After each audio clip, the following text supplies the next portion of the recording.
Disgraced Hollywood mogul Harvey Weinstein back in the spotlight after a New York Court of Appeals overturned his 2020 rape conviction. The survivors of Harvey Weinstein, I owe, and we all owe, an immense debt to you.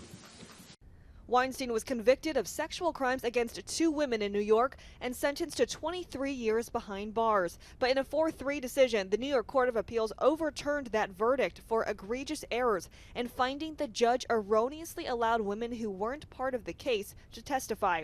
A former juror on the case who voted to convict him saying she was appalled this happened. We focused on the charges, which was our job. So it seems to me that to overturn a verdict based on witnesses that really were not that relevant to our discussion is insane. Now the Manhattan District Attorney's Office vowing to retry the case. This was not about the witnesses or the victims who testified against Mr. Weinstein. This was about a strategy the prosecutor used.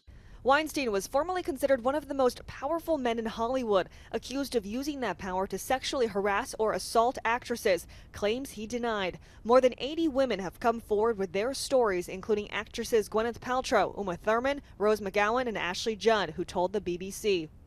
Oftentimes survivors say that the betrayal and the moral injury we suffer within the system is worse than the sexual body invasion we experienced in the first place. Weinstein's attorney claims his client faced the same fundamental unfairness, saying the judge let the jury hear about 4 uncharged allegations of sexual assault, and adding the case should be reversed for the same reasons the New York case was reversed. Weinstein is still behind bars for crimes committed in California. In 2022, he was sentenced to 16 years for a separate rape case. His appeal is moving through the state's court system. Jacqueline Lee, ABC News, Los Angeles.